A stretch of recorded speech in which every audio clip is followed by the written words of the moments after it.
अस्सलाम वालेकुम and welcome back to another exciting story.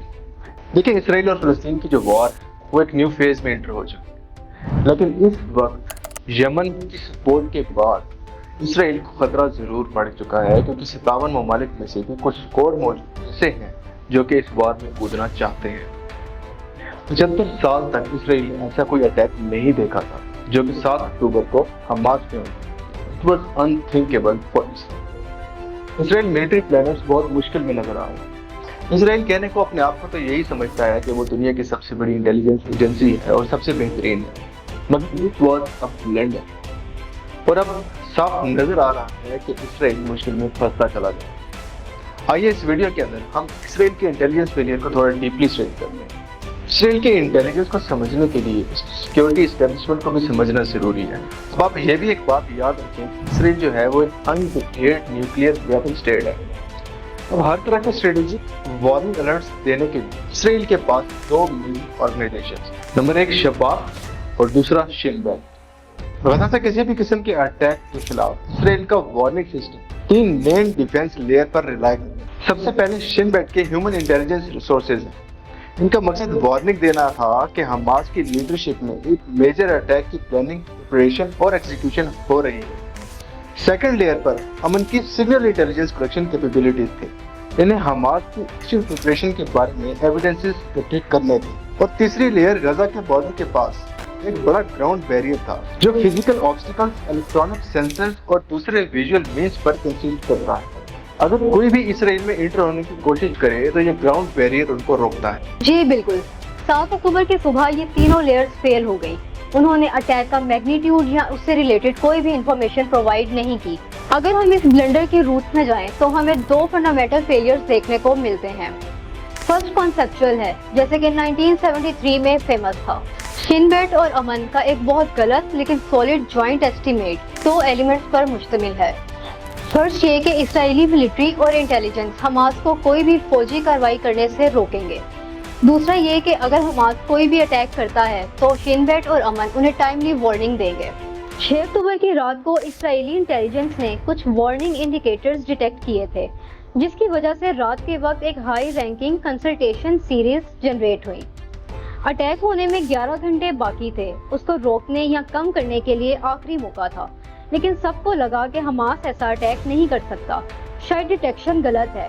इसीलिए बॉर्डर के साथ किसी किस्म के स्टेट ऑफ अलर्ट में भी इजाफा नहीं किया गया। शिन बेट ने कुछ एडिशनल एजेंट्स साउथ में भेजे। अमन के डायरेक्टर मेजर जनरल हरून उस टाइम छुट्टियों पर थे, लेकिन ये न्यूज़ मिलने के बाद भी उन्होंने अपनी छुट्टियां जारी रखी और कोई मेजर डिप्लॉयमेंट्स नहीं की। इसराइली एरिया की गुडजिम 7 अक्टूबर को हमास अटैक से तबाह हो गया। 24 अक्टूबर को वहां आर्या डेरी ने विजिट किया। ये विजिट इसराइली सोल्जर्स के लिए एक सरप्राइज था। विजिट से एक दिन पहले Arya dairy Israeli military chiefs को गुस्सा दिला चुकी थी। वजह यह थी कि आर्या डेरी ने IDF यानी कि इसराइल डिफेंस फोर्सेस की मीटिंग की डिटेल्स लीक कर दी। डिटेल्स ये थी कि इसराइली डिफेंस फोर्सेस अभी वॉर के लिए तैयार नहीं है। इसके बाद मिलिट्री चीफ्स का गुस्सा करना तो बनता था। पहले नेतन्याहू गजा पर अटैक करने के लिए बहुत पुरजोर, मगर अब वो थोड़ा डगमगा रहा है। बेसिकली उनके 40% वोटर्स ऐसे हैं जिन्होंने कहा है कि उनको पहले तो उन्होंने नेतन्याहू को इलेक्ट कर लिया था, लेकिन अब आने वाले इलेक्शन में वो नेतन्याहू को इलेक्ट नहीं करेंगे। वो ये चाहते हैं कि गजा और इसराइल या फलस्तीन और इसराइल का जो कॉन्फ्लिक्ट है उसको किसी तरीके से रिजॉल्व किया, and they don't want war. पूरा इजरायली मीडिया इस वक्त मिस्टर नेतन्याहू और उनके डिफेंस मिनिस्टर योव गैलेंट के दरमियान डिसएग्रीमेंट की खबरें फैला रहा है, लेकिन ऐसा पहली दफा नहीं हुआ। मार्च 2023 में गैलेंट ने नेतन्याहू गवर्नमेंट को पब्लिकली क्रिटिसाइज किया कि नेतन्याहू गवर्नमेंट सुप्रीम कोर्ट की पावर को कमजोर करना चाहती है। ऐसा करने के बाद नेतन्याहू ने गैलेंट को फायर करने की कोशिश की, लेकिन वो ऐसा नहीं कर सका क्योंकि पब्लिक ने नेतन्याहू के खिलाफ जबरदस्त प्रोटेस्ट किए। नेतन्याहू ने गैलेंट को फायर तो नहीं किया, लेकिन इसके बाद से दोनों का एक दूसरे के लिए गुस्सा बढ़ता गया और अब यही गुस्सा इसराइल की वॉर प्लानिंग में रुकावट खड़ी कर रहा है। प्राइम मिनिस्टर नेतन्याहू के इसराइली जनरल्स के साथ रिलेशंस हमेशा से ही टेंस रहे हैं। ये रिलेशंस और खराब हो गए जब फैसला होने लगा कि हमास के 7 अक्टूबर वाले अटैक का रिस्पांस कैसे देना है। इस पर एक सीनियर डिफेंस ऑफिशियल का कहना था कि IDF और इंटेलिजेंस कम्युनिटी को हमास अटैक डिटेक्ट करने और उसको रोकने में शदीद नाकामी हुई, लेकिन अब हम अपने पैरों पर खड़े हो चुके हैं और हुकूमत की तरफ से जवाब का इंतजार कर रहे हैं कि आगे क्या करना है। दूसरी तरफ इसराइली पॉलिटिशियंस, खास तौर पर नेतन्याहू, अब तक फैसला नहीं कर पाए कि उन्हें आगे क्या करना है। इसराइली आर्मी के chief of staff lieutenant general Herzi Halevi, Shin Bet के डायरेक्टर रोनन बार और मिलिट्री इंटेलिजेंस ब्रांच के चीफ मेजर जनरल हारून हलीवा, ये तीनों पब्लिकली कबूल कर चुके हैं कि हम 7 अक्टूबर के हमास अटैक को रोकने में नाकाम रहे हैं। शायद इसराइल फलस्तीन वार खत्म होने के बाद ये सब रिजाइन कर दें। IDF और इंटेलिजेंस कम्युनिटी के ऑफिशियल्स तो रिजाइन देने के लिए तैयार हैं, लेकिन प्राइम मिनिस्टर नेतन्याहू का ऐसा कोई इरादा नजर नहीं आता। 25 अक्टूबर को नेतन्याहू ने कहा कि वार खत्म होने के बाद ही मुझ समेत सबसे सवालात किए जाएंगे। नेतन्याहू के अलाइज भी उनके खिलाफ बोलने लगे। एक निसेट मेंबर जो नेतन्याहू के अलाय भी हैं, उन्होंने कहा कि बहुत से लोग सोचते हैं कि हमास ऐसा कुछ भी करने की हिम्मत नहीं रखता। जाहिर है 7 अक्टूबर के अटैक के सबसे ज्यादा जिम्मेदार नेतन्याहू हैं, लेकिन वो इसे कभी भी कबूल नहीं करेंगे।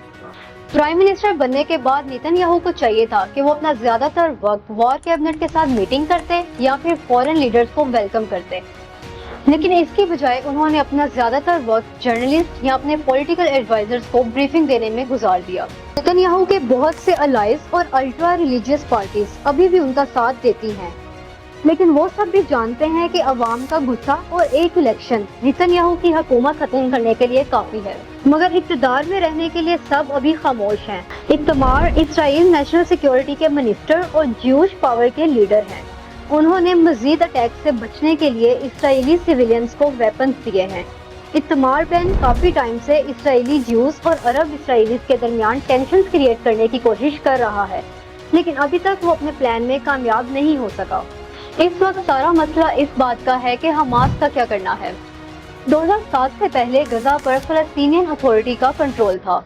इसराइल की सिक्योरिटी एस्टेब्लिशमेंट प्रेफर करती है कि फलस्तीनियन अथॉरिटी वापस आकर गजा का कंट्रोल संभाले, लेकिन एक सीनियर ऑफिशियल का कहना है कि हमारी इस बारे में कोई प्लानिंग नहीं। 7 अक्टूबर के अटैक के बाद से ये बात तो क्लियर है कि गजा के हवाले से नेतन्याहू की सारी पॉलिसीज फेल रही हैं। अगर अब भी नेतन्याहू वार में पॉलिटिक्स लाया और अपनी पॉलिसीज चेंज ना की तो इसराइल को इससे भी ज्यादा नुकसान उठाना पड़ेगा। खैर, अमेरिका और इसराइल का एक और टारगेट भी है और वो है तैयब उर्दगान।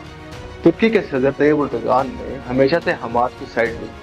अब अमेरिका ये चाहता है कि वो इसराइल को भी सपोर्ट करे या इसराइल से थोड़े रिलेशन बेहतर, लेकिन तैयब उर्दगान के होते हुए ऐसा नहीं हो सकता। 2018 में तैयब उर्दगान ने एक ट्वीट भी की थी जो कि स्पेशली नेतन्याहू के लिए थी। इसमें उन्होंने कहा था कि हमास कोई टेररिस्ट ऑर्गेनाइजेशन नहीं है, तो ना ही फलस्तीनी लोग टेररिस्ट। काश के पाकिस्तान में से भी कोई ऐसा बंदा होता कि ऐसी कोई स्टेटमेंट देता। अनफॉर्चुनेटली हमारे पास कोई ऐसा लीडर नहीं है जो कि ऐसी स्टेटमेंट दे सके। उम्मीद है आपको हमारी वीडियो जरूर पसंद आई। हमारे चैनल को सब्सक्राइब करना ना भूलिएगा। See you in the next video.